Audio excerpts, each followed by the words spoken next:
حوا کو ساتھ بیوی بنایا، اولاد بعد میں دی۔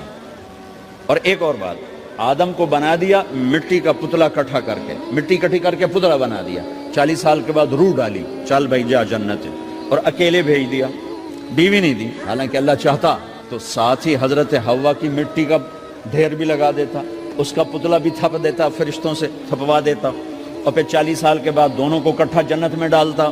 بہت سارے پیغام، اس میں بہت سارے پیغام، تاخیر ساتھ نہیں بنایا، دیر سے بھیجا، انتظار قدر کو بڑھانے کے لیے کہ عورت کی قدر کرنا، کمزور ذات ہے، کمزور مخلوق ہے، قدر کرنا۔ دوسرا، پہلے دن پتلا نہیں بنایا کہ ننگا پڑا ہو، عورت کا پتلا ننگا ہو، مٹی کا ہو، پتھر کا ہو، تو اس میں کیا کشش؟ تو ان مرد کے لیے کشش کوئی نہیں، تو فرشتوں کو کیا کشش تھی؟ پہلے دن سے عورت کو پردے میں بنایا، بے پرد نہیں کیا، بے پرد نہیں کیا، اس کا پتلا نہیں بنایا، اسے ننگا نہیں چھوڑا، اس کو پہلے دن سے کورڈ۔ اور کیسے بنایا؟ فرشتوں کو کی آنکھوں پہ پردہ اور آدم کو سلا دیا۔ آدم علیہ السلام سوئے ہوئے ہیں، فرشتوں کی آنکھوں کے سامنے پردہ ڈال دیا گیا۔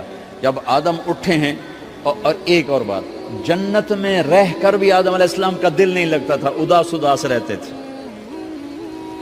اماں آئی تو بابے دا دل لگا، تو اداس رہتے تھے جنت میں۔ جب آنکھ کھلی تو اپنے لیفٹ سائیڈ پہ ایک خاتون، سر سے لے کر پاؤں تک لباس میں۔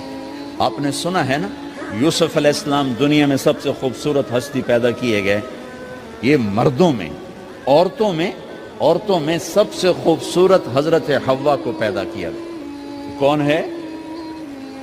کہتے ہیں اللہ کی آدم تیری بیگم، کون ہے تیری بیگم؟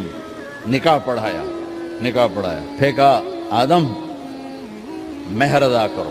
تو انہوں نے پوچھا کیا مہر دوں؟ تو وہاں تو سونا چاندی ڈھیر لگے پڑے تھے۔ اللہ تعالیٰ کہتے دا من سونا چاہ کے دے دے۔ میرے اللہ نے کہا تیری نسل میں میرا آخری حبیب آنے والا ہے، اس پہ ایک دفعہ درود پڑھ دے، یہ مہر ہے۔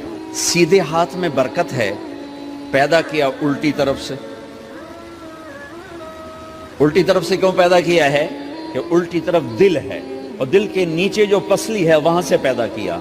اس میں پیغام کیا دیا کہ عورت جس روپ میں ہو، پہلا روپ اس کا بیوی بنا،